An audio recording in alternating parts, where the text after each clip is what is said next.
கிறிஸ்துவுக்குள் பிரியமானவர்களே, இந்த புதிய நாளிலும் கூட நாம் தியானிக்கும்படியாய் எடுத்துக்கொள்ளப்பட்ட வேத பகுதி பரிசுத்த மத்தேயு 2ஆம் அதிகாரம் முதல் 12 வசனங்கள்.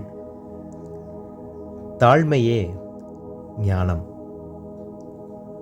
வானசாஸ்திரம், மருத்துவம், இயற்கையியல் ஆகியவற்றில் தேர்ச்சி பெற்ற ஞானிகள் குழந்தையாகிய இயேசு கிறிஸ்துவை காண வந்தபொழுது உடனடியாக அவர்களால் கிறிஸ்துவை காண முடியவில்லை.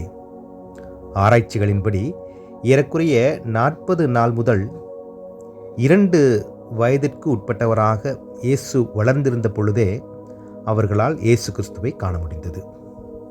இதற்கு காரணம், அவர்கள் தங்கள் தகுதிக்கு ஏற்றாற்போல அரண்மனைகளிலும் உயர் ஸ்தானங்களிலும் தேடினதுதான். ஆனால் இயேசு கிறிஸ்து பிறந்ததோ தாழ்மையான ஒரு மாட்டுத் தொழுவினே.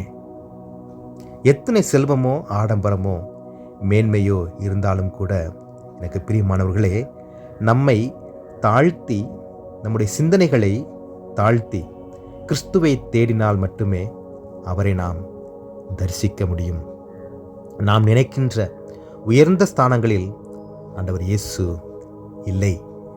நாம் நினைத்தும் பார்க்காத அளவுக்கு தாழ்ந்த, யாரும் விரும்பாத, எதிர்பார்க்காத நிலையில அவர் இருக்கின்றார். நம்மை தாழ்த்தி ஆண்டவரை சந்திக்க நம்மை நாம் ஆயத்தப்படுத்துவோம். தாழ்மையே ஞானம்.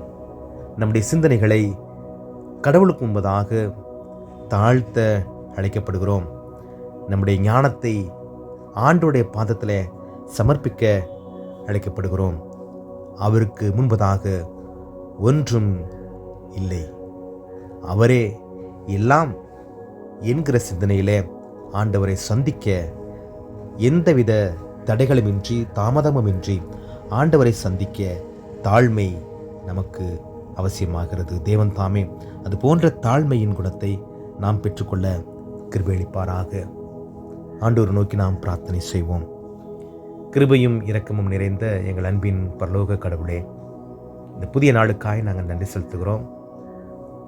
தாழ்மையின் ஆவியை எங்களுக்கு நீர் கற்றுக் கொடுப்பீராக.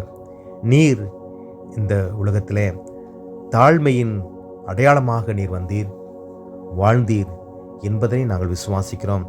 நாங்களும் கூட எங்களை நாங்கள் உயர்த்தி கொள்ளாதபடிக்கு எங்களை தாழ்த்த, அதன் வழியாக தடையின்றி தாமதமின்றி உம்மை நாங்கள் சந்திக்க உமது கிருபைகளை சுதந்திரித்துக் கொள்ள தேவரீர் இதனை கேட்டுக்கொண்டிருக்கிற ஒவ்வொரு பிள்ளைகளுக்கும் உதவி செய்யும்படி மீட்பெரும் இரட்சகருமாகிய இறைமகன் இயேசு கிறிஸ்துவின் வழியை வேண்டுகிறோம் எங்கள் ஜீவனுள்ள அன்பின் பரலோக கடவுளே. ஆமேன்.